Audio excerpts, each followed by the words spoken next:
성도 여러분, 이 땅에는요, 수많은 종교들이 있습니다. 그리고 이 수많은 종교들은요, 하나같이 인간의 구원의 길을 지시하고 구원받아야 함을 강조하고 있습니다. 근데 이상하게 저마다 구원을 제시하는 방법이 다 다를 뿐 아니라 구원의 길도 다 가지각색입니다. 불교에서 말하는 구원은 고통으로부터의 해방을 구원이라고 말합니다. 불교가 말하는 구원은 인간이 세상을 살면서 겪게 되는 수많은 고통을 깨달음이라는 것을 통해서 이겨내는 것을 구원이라고 보았습니다.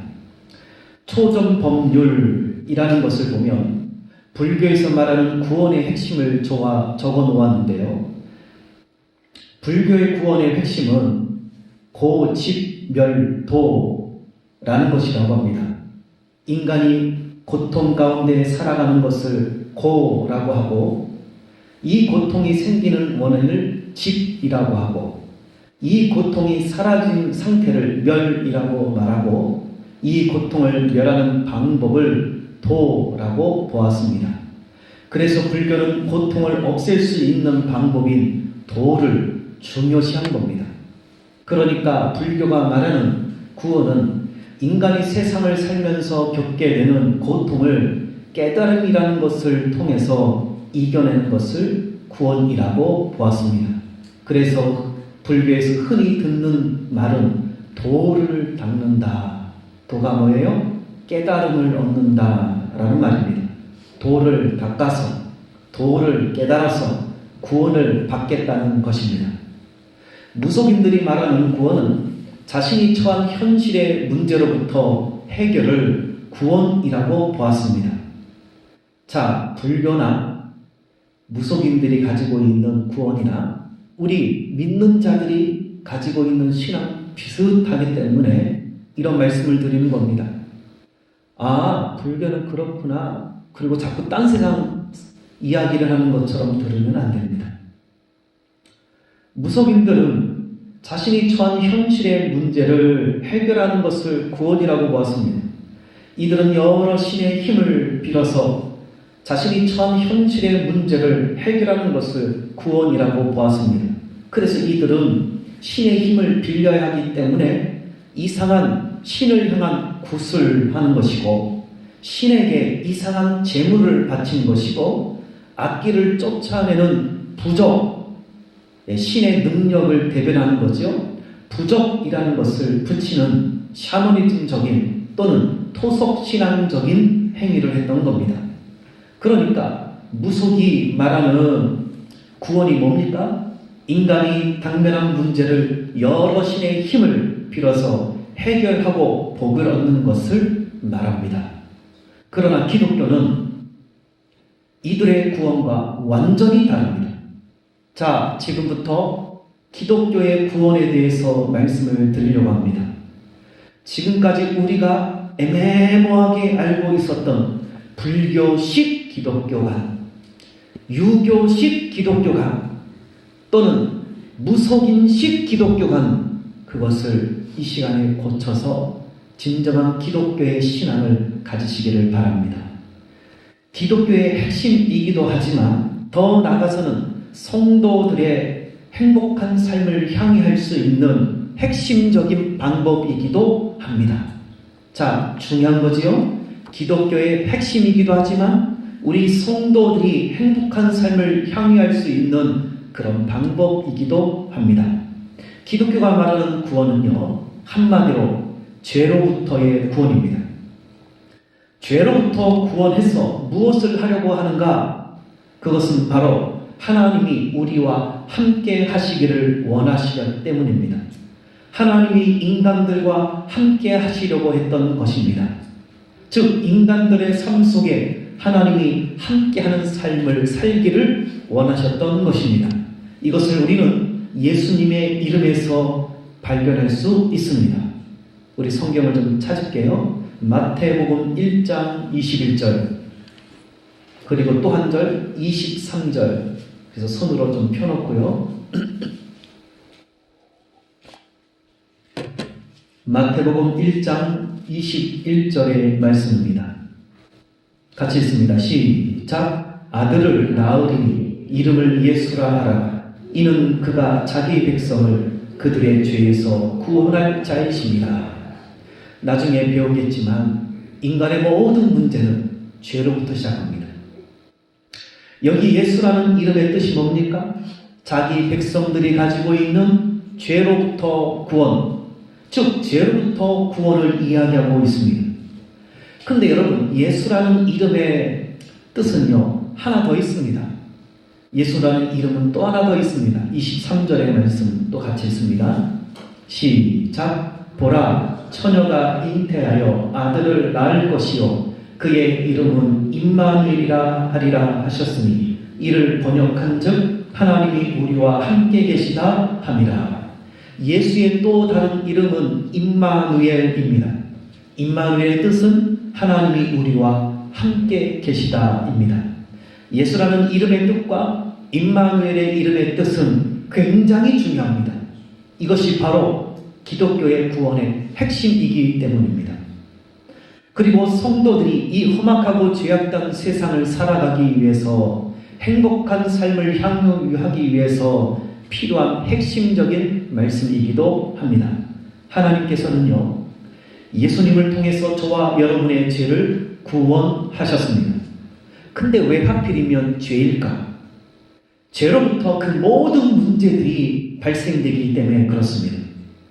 또한 죄 때문에 성도들의 불행한 삶도 자초되는 것입니다. 구원받은 성도임에도 불구하고 고통의 삶, 걱정, 근심의 삶, 불행한 삶을 사는 이들이 참 많이 있습니다. 그 원인이 어디부터 나오는가? 죄입니다. 또 하나는 바로 하나님과 함께하지 못하는 삶 때문에 그렇습니다. 하나님은요, 복의 근원이십니다. 뭐라고요? 복의 근원이십니다. 복의 근원이신 하나님께서 함께 하신다면 과연 그 사람은 어떤 사람이 될까요? 당연히 복의 근원이신 하나님과 함께하니 복된 사람이 되는 것은 당연한 일일 것입니다. 복받는 사람이 되는 것은 당연한 일일 것입니다.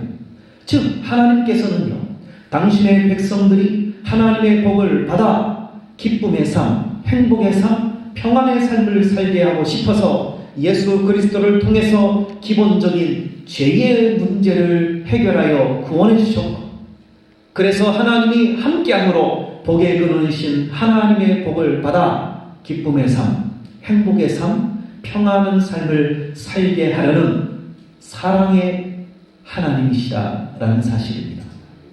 그러니 하나님께서 어렵게 만들어 놓으신 구원의 계획을 깨달은 성도라면 하나님께서 마련해 놓으신 죄로부터의 구원의 기쁨을 누릴 수 있어야 합니다. 복의 근원이신 하나님께 함께하는 복된 성도가 되어야 할 것입니다. 그러면 이 험악하고 죄악된 세상에서 우리는 복의 근원이신 하나님으로부터 받은 그 복으로 인하여 기쁨의 삶, 행복의 삶, 평안한 삶은 따놓은 당상입니다. 그래서 진정한 신앙인은 하나님으로부터 오는 복으로 인하여 기쁘고 행복하고 평안한 삶을 살게 되어 있습니다. 따라서 저와 여러분의 최종적인 목표는 어디를 향해서 가고 있습니까? 깨끗한 죄를 짓지 않는 거룩한 성도의 삶. 더 나아가서는 하나님과 함께하는 동행하는 믿음의 삶. 거기에서 성도들의 기쁨의 삶, 행복한 삶, 평안한 삶이 바로 이루어지는 것입니다. 그래서 주일날 되면 저와 여러분이 이렇게 거룩한 예배를 드리는 겁니다. 그냥 형식적으로 드리는 예배가 아닙니다. 성도 여러분, 꼭 기억하셔야 합니다. 저와 여러분은 주님을 통해서 죄로부터 구원받은 자입니다. 그래서 복의 근원이신 하나님이 함께 할 수 있는 자입니다. 곧 복받는 하나님의 사람이 되었다라는 사실입니다. 자, 저와 여러분은 어떤 사람이라고요? 주님을 통해서 죄로부터 구원받은 자요, 복의 근원이신 하나님이 함께하는 자요. 그래서 하나님의 복을 받아 누리는 복된 사람이라는 사실입니다. 그래서 성경은 계속해서 이야기합니다. 저와 여러분을 복 받은 자라고. 근데 눈 씻고 쳐다봐도 복이 안 보입니다. 무슨 복? 돈만 고집한 분은 돈만 보니까 복이 안 보여요. 죄로부터 구원받았는데, 복의 근원이신 하나님이 함께 하셨는데, 건강만 생각하니까 어머, 내 건강은 왜 이 모양이야? 그래서 복이 안 보여요. 시대를 잘못 태어나서 지금 이 시대에 태어났으면 기본적으로 고등학교 교육까지 받을 수 있는데, 해필 50년 전에 태어나서 초등학교 교육밖에 못 받았다고, 나는 무식하다고, 그 공부만 생각하니까 복 받은 게 안 보이는 겁니다. 기독교의 핵심이 뭐라고요? 죄로부터 구원입니다. 인간의 모든 삶의 문제는 죄로부터 시작합니다. 또한 하나님과 함께 하지 않음 때문에 생겨나는 문제들입니다. 혹시 성도 여러분, 신앙인데도 불구하고 문제가 있는 분이 있습니까? 두 가지를 살펴보세요. 성경은 늘 똑같은 말을 합니다. 그래서 경건한 삶을 살아라. 믿음의 선배들은 이 경건한 삶을 살기 위해서 무단히 애를 썼습니다. 우리가 잘 아는 욥이라는 믿음의 선배가 있습니다. 동방에서 최고의 갑부요, 최고의 의인입니다. 그는 얼마나 경건한 삶을 살았던지, 자식들이 생일 잔치를 해놓고 혹시라도, 잔치라는 것은 기쁜 거 아니겠습니까? 기뻐가지고 하다가 혹시라도 하나님 앞에 죄를 지을까봐 사람 수만큼 다 하나님께 제사를 드려서 용서를 구했습니다. 그 정도로 경건한 삶을 살았단 말입니다. 또한 에녹과 같은 자, 노아와 같은 자를 보십시오. 하나님과 동행하는 삶을 살았습니다. 금요기도회 때 이 부분을 우리가 파헤치지 않았습니까? 얼마나 대단한 사람들입니까? 성도 여러분, 기독교의 핵심은 두 가지: 죄로부터 구원, 죄로부터 경건함. 또 하나는 하나님과 함께하심, 하나님과 동행하는 삶 속에서 하늘의 복이 임하게 됩니다. 성도 여러분, 이런 죄로부터 구원받은 자로서, 하나님과 함께하는 자로서, 복의 근원이신 하나님으로부터 복을 받아 기쁨의 삶, 행복한 삶, 평안한 삶을 향유하는 믿음의 복된 성도들 되기를 주의 이름으로 축복합니다. 우리 그런 의미에서 옆 사람에게 이렇게 인사해 볼까요? 당신은 하나님의 복 받은 사람입니다. 이야, 지금 이렇게 인사하니까 얼굴이 폈습니다. 역시 복은 좋은 것 같습니다. 이왕에 복 받을 거 세상의 복이 아닌 하늘의 복, 하나님의 복을 받으시기 바랍니다. 비교가 안 됩니다. 그래서 하나님의 복을 받아 인생이 좀 펴지길 바랍니다. 될 수 있습니다. 하나님이 그렇게 다 장치를 마련해 놓으셨습니다. 먼저 우리가 좀 살펴보고 정확하게 해야 할 것이 좀 있습니다. 우리가 죄로부터 구원을 받았다고 하는데, 과연 여기서 말하는 죄는 무엇을 의미하는가? 여기서 말하는 죄는요, 우리가 세상에서 흔히 사용하는 의미에서의 죄를 말하지 않습니다. 법률을 어겨서 법률적인 죄라든지 인간의 도덕적이고 윤리적인 의미에서의 죄도 아닙니다. 그렇다고 인간의 양심에 꺼리는 죄도 아니란 말입니다. 성경이 말하는 죄는요, 하나님과의 관계에서 말하는 죄를 말합니다. 살아계신 하나님을 놓고 하나님이 없다고 부인하는 것을 성경은 죄라고 말합니다. 지난번 시간에 말씀드렸듯이 분명 하나님은 인간의 마음 속에와 만물 속에 하나님을 알 수 있도록 하셨음에도 불구하고 하나님 알기를 싫어하고 하나님 찾기도 싫어하고, 이것을 성경은 죄라고 보았습니다. 더 나아가서는 하나님의 말씀을 순종하지 않는 것도 죄라고 보았습니다. 이런 죄의 기본적인 성질은요, 다름 아닌 하나님과의 관계를 단절시킵니다. 죄를 지어 보십시오. 하나님께 기도가 안 됩니다. 죄를 지어 보십시오. 하나님께 찬송이 안 됩니다. 죄를 지어 보십시오. 하나님의 말씀이 귀에 들어오지가 않습니다. 그래서 우리 신앙인들은 죄를 짓지 않도록 애를 써야 합니다. 거기에서부터 하나님과의 관계가 밀착이 됩니다. 그래서 죄는 복의 근원이신 하나님과의 관계를 단절시켜 놓습니다. 하나님 앞에 나아갈 수 없게 만듭니다. 그래서 결국 복의 근원이신 하나님과의 관계를 맺지 못하게 하고 하나님과 거리가 먼 사람으로 만들어버려서 결국 하나님과 관계없는 사람으로 만들어버리는 것입니다. 이 말의 의미가 뭡니까? 복의 근원이신 하나님과 거리가 멀다? 복의 근원이신 하나님과 관계를 맺지 못한다라는 말의 의미가 뭡니까? 그것은 바로 복의 반대말인 불행하게 된다라는 사실입니다. 이 불행은요, 비록 하나님의 백성이지만 죄로 인해서 하나님과의 거리가 멀어지고 하나님과의 관계를 맺지 못하는 경우도 있습니다. 그래서 하나님의 백성이지만 복의 근원이신 하나님과 거리가 멀어지고 복의 근원이신 하나님과 관계를 맺지 못하기 때문에 하나님의 백성이라 할지라도 불행한 삶을 때론 살게 되더라라는 사실입니다. 성도 여러분, 이렇게 얘기하면 자꾸 이해를 못하십니다. 성도 여러분, 하나님의 백성임에도 불구하고 비참한 죽음을 맞이한 사람들이 있었습니까? 없었습니까? 그 대표적으로 우리가 너무나도 잘 아는 이스라엘 나라의 초대 왕이었던 사울왕입니다. 그는 하나님의 복을 받아 왕이 됐습니다. 잘 먹고 잘 살았습니다. 그런데 그가 죄를 너무 많이 지어서 어떻게 됐습니까? 스스로 목숨을 끊었습니다. 천주교 교리로 따지면 그는 구원을 못 받을 겁니다. 근데 그렇지 않습니다. 자살은 구원을 못 받는다고요? 이제 신학이 재조명해가지고 이 부분을 계속 지금 성경을 파헤치고 있는데, 여러분, 사울왕은 지옥 갔을까요? 천국 갔을까요? 이거 말하기 엄청 어렵습니다. 예수님의 제자 중 하나인 유다는요, 그거 말하기 좀 쉬워.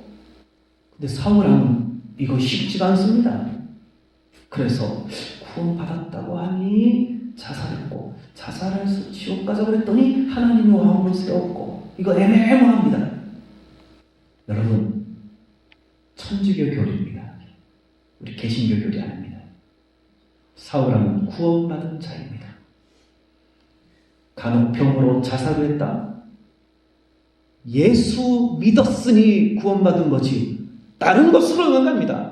성경에 정확하게 되어 있습니다. 주 예수를 믿어라. 그리하면 너와 네 집이 구원을 받으리라. 구원받은 거 벌써 옛날 일입니다. 자꾸 이상한 교리를 가지고 우리가 그래서 진실한 깨끗한 순수한 신앙은요 정말 가지기 어렵습니다. 이 시대가 짬뽕이요. 불교적 기독교, 유교적 기독교, 토속적 기독교, 천주교적 기독교, 이슬람적 기독교 엄청 많아요. 혼합 종교로 잔뜩 있습니다.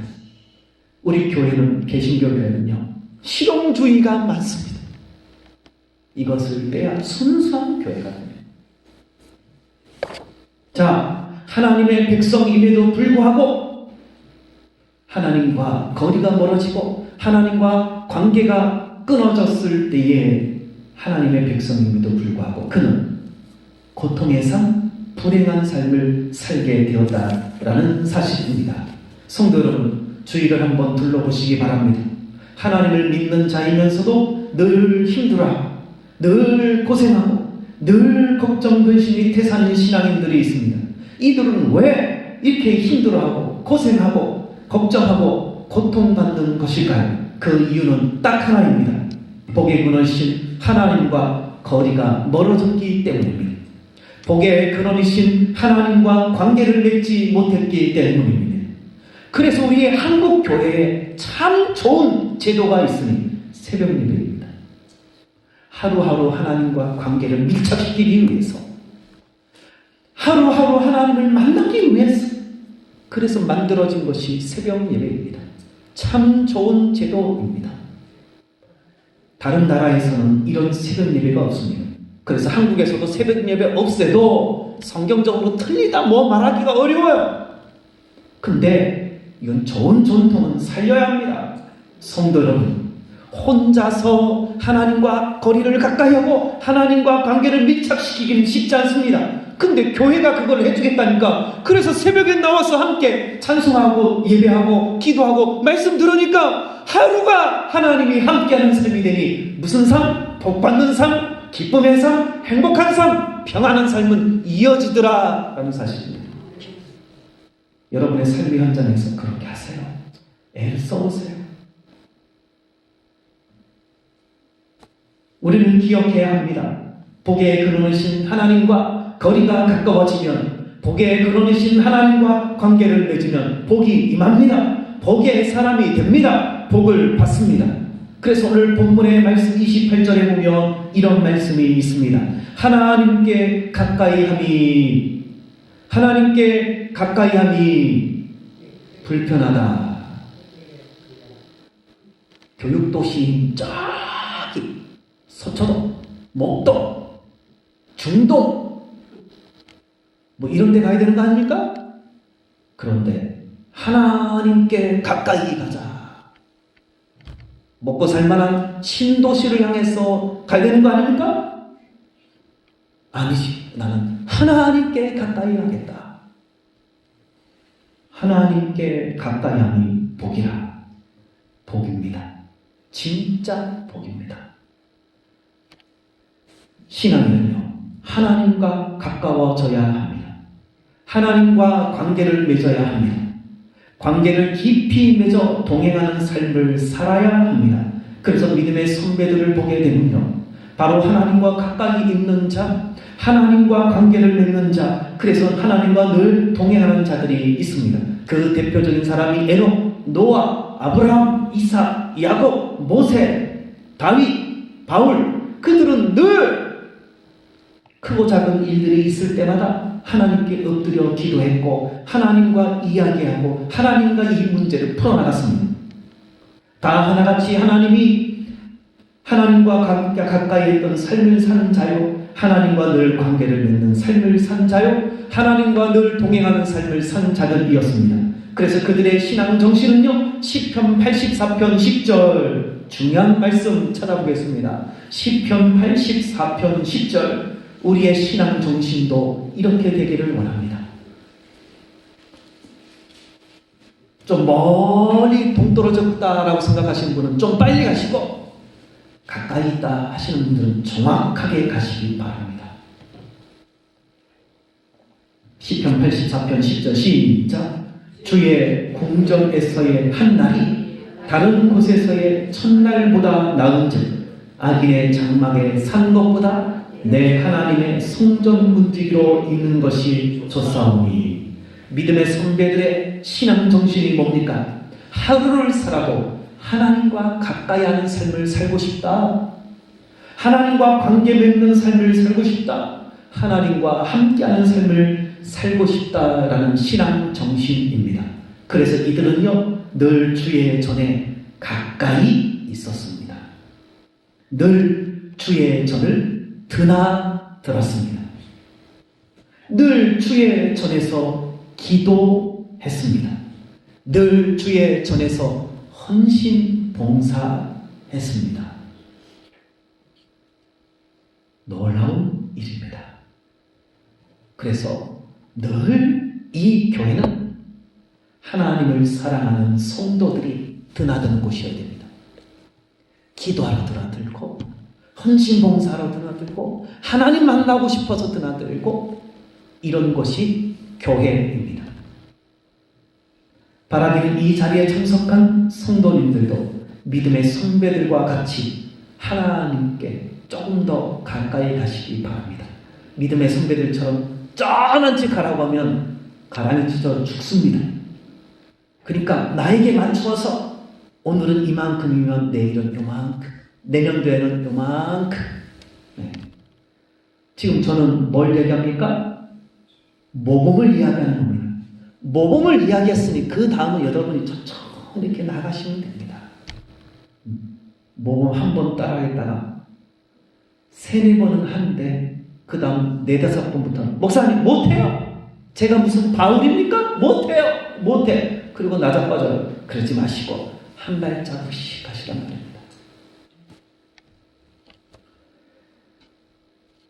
바라기는 하나님과 가까이 하시고 하나님과 관계하시고 하나님과 동행하셔서 하나님으로부터 복의 근원이신 하나님으로부터 복을 받아 기쁨의 삶, 행복의 삶, 평안의 삶을 살기 주의 이름으로 축복합니다. 하지만 반대로 우리가 주목하고 경고받아야 될 것은 하나님과 멀어진 자들은요, 하나님과 관계를 맺지 못하는 자들은 어떻게 되는 것일까요? 안타깝게도 불행해집니다. 그래서 늘 걱정과 근심으로 하루하루를 살게 됩니다. 더 나아가 심지어는 지긋지긋한 인생길을 걸어가게 됩니다. 우리 믿는 자들도 그렇게 된다는 것을 잊지 말아야 합니다. 그래서 오늘 본문 27절의 말씀입니다. 27절. 자, 지금 예수 안 믿는 저 바깥에 있는 사람을 놓고 얘기하는 게 아닙니다. 이 단어들 잘 보세요. 27절 시작. 무릇 주를 멀리하는 자는 망하리니 음녀같이 주를 떠나는 자를 주께서 다 멸하셨나이다. 주를 멀리한다라는 걸 보니까 처음에는 가까웠다는 얘기예요? 안 가깝다는 얘기예요? 가까웠다는 얘기지요. 그러니까 이게 저 바깥에 있는 예수 안 믿는 사람들 얘기하는 게 아닙니다. 우리 믿는 자들 이야기합니다. 성도 여러분, 저와 여러분은 주를 가까이 해야 됩니다. 하나님은요, 복의 근원이시기 때문에 복을 주시기 위해서, 복 받게 하기 위해서, 복 받아 행복한 삶을 살기 위해서 그 힘든 구원의 계획을 만드신 것입니다. 이것을 위해서 하나밖에 없는 독생자 예수까지도 이 땅에 보내셔서 죽게 하셨습니다. 인간들을 죄로부터 구원하기 위하여, 그리고 복의 근원이신 하나님과 함께하기 위하여, 더 나아가서는 인간들로 하여금 복 받는 삶, 기쁨의 삶, 행복한 삶, 평안의 삶을 살게 하려고 바로 이 구원의 힘든 계획을 이루게 하셨습니다. 근데 이렇게 어렵게 이루어놓은 죄로부터의 구원의 기쁨, 하나님과 함께 할 수 있는 그 기회를, 특히나 복의 근원이신 하나님으로부터 복 받을 수 있는 기회를, 그래서 복 받는 삶, 행복한 삶, 기쁨의 삶을 살 수 있는 기회를 나 몰라라 하며 하나님과 거리가 멀어지고, 나 몰라라 하며 하나님과 관계를 맺지 못하고, 나 몰라라고 하나님과 동행하지 않는다면 그들에게 임한 것은 불행입니다. 고통, 걱정, 쓰라림, 아픔, 맨 마지막에 하나님의 진노를 받는다라고 오늘 본문은 써놓았습니다. 첫 번부터 진노 아닙니다. 이렇게 쭉 가다가 끝에 갔을 때 진노지, 처음부터 아닙니다. 때론 겉으로는 그들이 잘 먹고 잘 살아서 기쁘고 행복하고 평안의 삶을 사는 것 같은데 그 실상은 그렇지 않습니다. 하나님이 함께 하시지 않으니까 꼭 사울왕에게서 하나님의 신이 떠나 악령이 함께하니 늘 번뇌하고 늘 고통받고 늘 걱정 근심이고 늘 쓸데없는 일에 머리를 쓰며 쥐어짜면서 힘들어 죽겠네, 못 살겠네, 이렇게 되는 것이 바로 이들의 삶입니다. 하나님이 함께 하시지 않으니까 이상한 거에 신경이 써지고 이상한 거에 자꾸 마음이 가고 생각이 가고 머리가 아프고 걱정 근심이 생기고 고통받게 되는 겁니다. 결국 우리의 인생은요, 아무리 돈이 많이 벌어도 그 돈이 우리에게 궁극적인 기쁨을 안겨다 주지는 못합니다. 아무리 출세를 해도 그 출세가 우리에게 궁극적인 행복을 가져다 주지는 못합니다. 아무리 가지고 싶은 것을 다 한 손에 나폴레옹처럼 다 가진들 궁극적인 평안을 가지지 못합니다. 하나님과 심각한 관계가 해결되지 않는다면 인간에게는 진정한 행복은 없습니다. 특히 신앙인에게는요, 더욱더 그러합니다.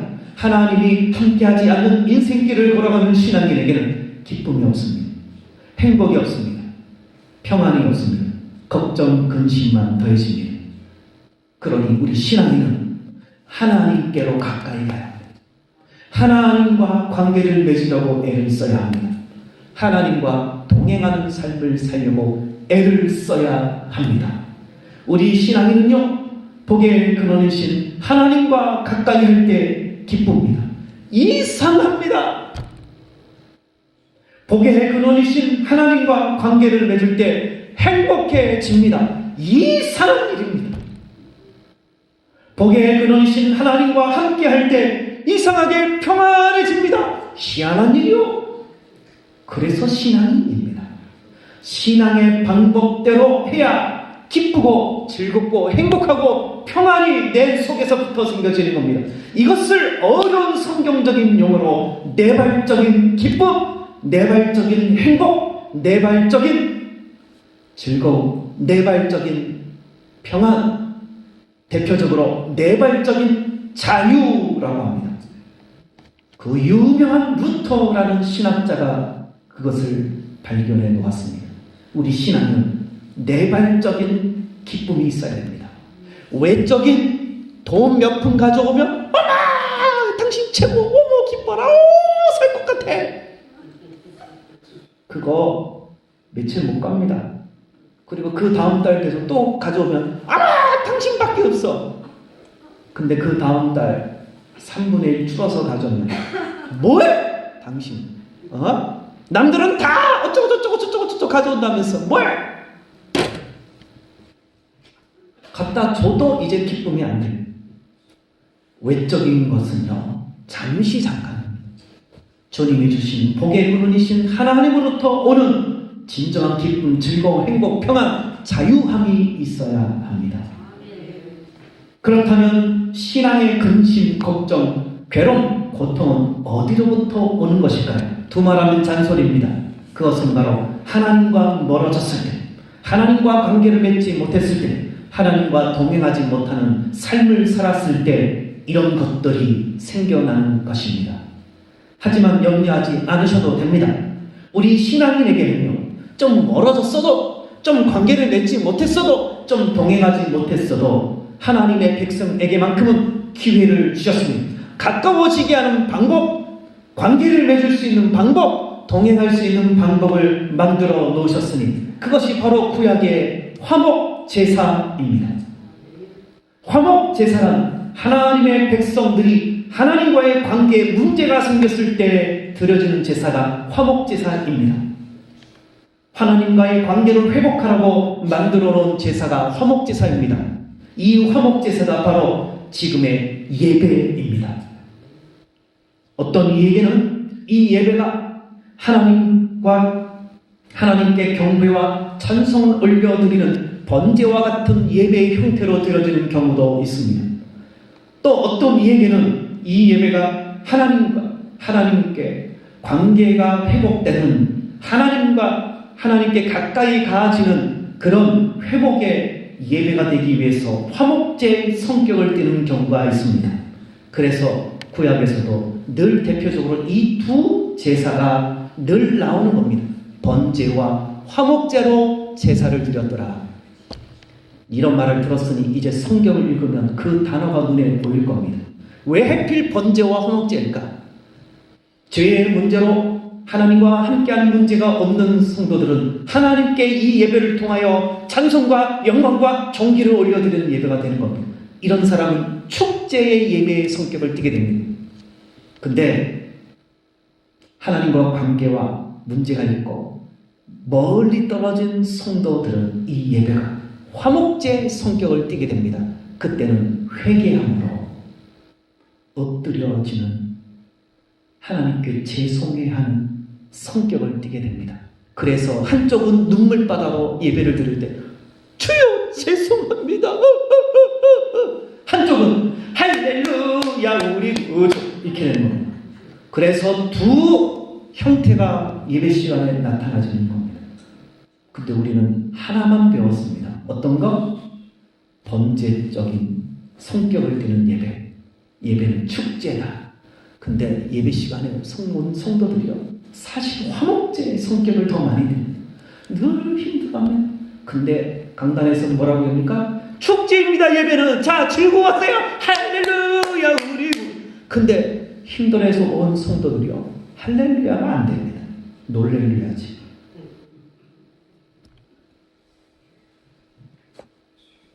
성도 여러분, 지금 여러분은 어떤 사람이십니까?